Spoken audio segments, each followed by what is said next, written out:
Madam మనం చూస్తున్నాం period pains అనేవి ఉంటాయి. అవి కొన్నిసార్లు అందరికీ నార్మల్గా ఉండవు, కొంచెం ఎక్కువగా వస్తాయి, కొంచెం తక్కువ. అందరు జనరల్గా దాన్ని పీరియడ్ పెయిన్సే కదా అనుకుంటారు. దానివల్ల ఏమైనా హెల్త్ ఇష్యూస్ వస్తాయా? అది నార్మల్గా మనం తీసుకోవచ్చా?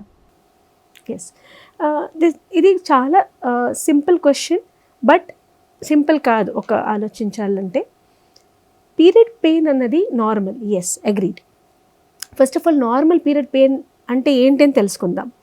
నార్మలీ మన రిప్రొడక్టివ్ లైఫ్లో పీరియడ్స్ అన్నది 28 to 32 డేస్ సైకిల్స్ ఉంటుంది. ఈ సైకిల్లో పీరియడ్స్ ముందు కొద్దిగా లోవర్ పెయిన్, బెల్లీ పెయిన్ అంటాము, స్మాల్ పెయిన్ స్టార్ట్ అవుతుంది. పీరియడ్స్ స్టార్ట్ అవ్వగానే కొద్దిగా little more than normal pain.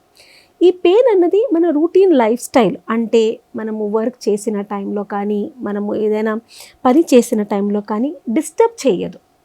Pain ఉంటుంది, సమ్ క్రాంపీ పెయిన్స్. ఇది ఎందుకు? It's a normal nature's call అనమాట. మన లోపల ఉన్న మెన్స్ట్రల్ బ్లడ్ ప్రతి నెల షెడ్ అవుతుంది. షెడ్డింగ్ అంటే బయటకు రావాలి. బయటకు వచ్చిన తర్వాత మళ్ళీ గొప్పగా ఇంకొక లేయర్ ఫామ్ అవుతుంది. This is a continuous process అనమాట. ఈ ప్రాసెస్లో యంగ్స్టర్స్, అంటే ఇంకా ప్రెగ్నెన్సీ అవ్వలేదు, డెలివరీ అవ్వలేదు అంటే మన గర్భసంచి ప్యాసేజ్ చాలా నేరోగా ఉంటుంది. ఈ నేరో ప్యాసేజ్లో బ్లడ్ సీప్ అవ్వాలంటే కొద్దిగా గర్భసంచి కాంట్రాక్ట్ అవుతుంది నిదానంగా. బికాస్ ఆఫ్ దాట్ ఈ కారణాలకి మనకి పెయిన్ వస్తుంది. కానీ సేమ్ పెయిన్ పీరియడ్ వచ్చిన రోజు నుంచి పీరియడ్ అయిన తర్వాత కూడా పెయిన్ ఉంది.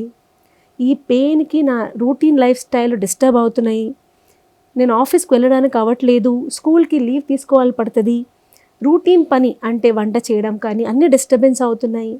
ఈ పెయిన్తో పాటు నాకు vomiting, back pain, severe pain వస్తుంది. ప్రతి నెల ఈ పెయిన్ ఇంటెన్సిటీ పెరుగుతూ పెరుగుతూ పెరుగుతూ వెళ్తుంది. ఇది నార్మల్ అస్సలు కాదు. ఈ పెయిన్ అనేది మనకి అప్పుడు మీరు గైనకాలజిస్ట్ దగ్గర వచ్చినప్పుడు ఖచ్చితంగా ఏ గైనకాలజిస్ట్ అయినా ఎందుకని ఎవాల్యుయేట్ చేయాలి పడుతుంది.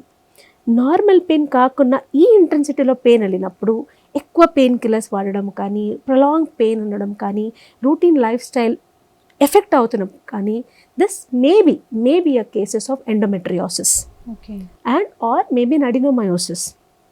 ఈ రెండు కండిషను మనకు చాలా అవేర్నెస్ ప్రోగ్రామ్ క్రియేట్ చేస్తున్నాము. బికాస్ బై ద టైమ్ ఈ ప్రాబ్లమ్స్ మన యంగ్స్టర్సే ఎఫెక్ట్ అవుతారు. యూజువల్గా బిట్వీన్ 30 to 40 ఇయర్ విమెన్ ఉంటారు కదా, వాళ్ళే ఎఫెక్ట్ అవుతారు. బై ద టైమ్ మన నోటీస్కి వచ్చినప్పుడు the disease would have advanced more further. ఎందుకంటే ఇంట్లో కడుపు నొప్పినే కదా, పీరియడ్స్ పెయినే కదమ్మా, ఇది నార్మల్, నాకు కూడా వచ్చింది, హీట్ ప్యాక్స్ తీసుకో, పడుకో, జ్యూస్ తాగో అంటారు. బట్ నో బడీ, ఎవ్వరు కూడా ఇది తన రూటీన్ లైఫ్ స్టైల్కి ఎఫెక్ట్ అవుతుంది. Pain during motion is also not normal periods టైంలో. ఓకే, సో ఇవన్నీ మనము పాయింట్ గమనించుకొని ఈ పెయిన్ ఇంటెన్సిటీ స్కేల్ వేస్తాం మనం. ఆ స్కేల్లో mild moderate pain is okay, but severe pain, prolong pain పెరుగుతుంది. It's affecting my reproductive life sometimes. After marriage also if they are not able to have a happy married life with painful, imagine every month is a pain for you. You are crying, you are sleeping on the bed, not able to get up and do your routine activity.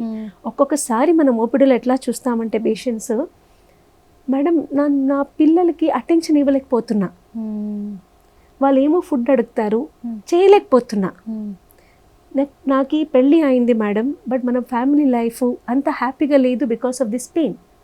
Madam మనం ప్రెగ్నెన్సీకి try చేస్తున్నాము, అవ్వట్లేదు madam, ఎందుకు నాకు తెలియట్లేదు, కానీ నాకు severe pain ఉంది పీరియడ్స్లో అంటారు.